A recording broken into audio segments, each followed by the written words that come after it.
ಏನೋ ಅಚಾತುರ್ಯ ದುರಾದೃಷ್ಟ ಎನ್ನುವಂತೆ ದರ್ಶನ್ ರವರು ಮತ್ತೆ ಸುಪ್ರೀಂ ಕೋರ್ಟ್ ಆಜ್ಞೆಯಂತೆ ಜೈಲಿಗೆ ಹೋಗಿದ್ದಾರೆ. ಜೈಲಿಗೆ ಹೋದ ನಂತರ ಪತ್ನಿಯ ಸ್ಥಿತಿ ಹಾಗೂ ಮಗನ ಪರಿಸ್ಥಿತಿಯಂತೂ ಹೇಳತೀರಲಾಗದು. ಪತ್ನಿ ವಿಜಯಲಕ್ಷ್ಮಿ ಅವರು ಆಗಾಗ ಜೈಲಿಗೆ ಹೋಗಿ ವಾರಕ್ಕೆ 3 ಸಲ ದರ್ಶನ್ ಅವರನ್ನು ನೋಡಿಕೊಂಡು ಮಾತನಾಡಿಸಿಕೊಂಡು ಭೇಟಿ ಮಾಡುತ್ತಾ ಬರುತ್ತಲೇ ಇರುತ್ತಾರೆ. ಆದರೆ ಇದೀಗ ತನ್ನ ಸ್ನೇಹಿತೆಯಾದ ರಕ್ಷಿತಾರವರು ಮಾಡಿರುವ ಕೆಲಸ ನೋಡಿದರೆ ನೀವು ಶಾಕ್ ಆಗುತ್ತೀರಾ. ಅವರು ತನ್ನ ಪ್ರಾಣ ಸ್ನೇಹಿತನಾದ ದರ್ಶನ್ ರವರು ಬೇಗ ಬಿಡುಗಡೆಯಾಗಿ ಬರಲಿ ಎಂದು ಅವರು ಉಡುಪಿಯಲ್ಲಿರುವ ಮಾರಿಕಾಂಬಾ ದೇವಾಲಯಕ್ಕೆ ಹೋಗಿ ಗಂಟೆ ಆರಾಧನೆಯನ್ನು ಮಾಡುತ್ತೇನೆ ಎಂದು ಹರಕೆಯನ್ನು ಹೊತ್ತಿಕೊಂಡು ದರ್ಶನ್ ರವರು ಬೇಗ ಬಿಡುಗಡೆಯಾಗಲಿ ಎಂದು ಕೇಳಿಕೊಂಡಿದ್ದಾರೆ.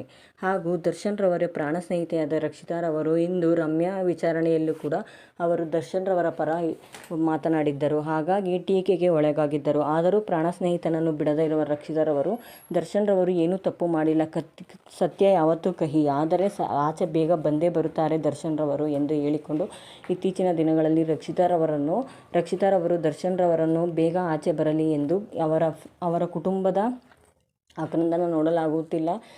ಪತಿ ಇದ್ದರೂ ಇಲ್ಲದಂತೆ ಇರುವ ವಿಜಯಲಕ್ಷ್ಮಿಯವರು ಒದ್ದಾಡುತ್ತಿರುವುದನ್ನು ನೋಡು ನನಗೆ ಬೇಸರವಾಗುತ್ತಿದೆ. ಹಾಗಾಗಿ ದರ್ಶನ್ ರವರು ಬೇಗ ಬರಲಿ ಎಂದು ಮಾರಿಕಾಂಬಾ ದೇವಾಲಯಕ್ಕೆ ಬೇಡಿಕೊಂಡು ಹರಕೆಯನ್ನು ಕಟ್ಟಿಕೊಂಡಿದ್ದಾರೆ. ಹಾಗೂ ದರ್ಶನ್ ರವರು ಬೇಗ ಬಿಡುಗಡೆಯಾಗಿ ಬಂದರೆ ಗಂಟೆ ಆರಾಧನೆಯನ್ನು ಮಾಡಿಸುತ್ತೇನೆ ಎಂದು ಹೇಳಿದ್ದಾರೆ. ಎಲ್ಲ ನೆಟ್ಟಿಗರು ಸ್ನೇಹಿತೆ ಎಂದರೆ ಹೀಗಿರಬೇಕು ಎಂದು ಹೇಳುತ್ತಿದ್ದಾರೆ. ರಕ್ಷಿತಾ ಅವರ ಬಗ್ಗೆ ಕಾಮೆಂಟ್ ಮಾಡಿ ತಿಳಿಸಿ.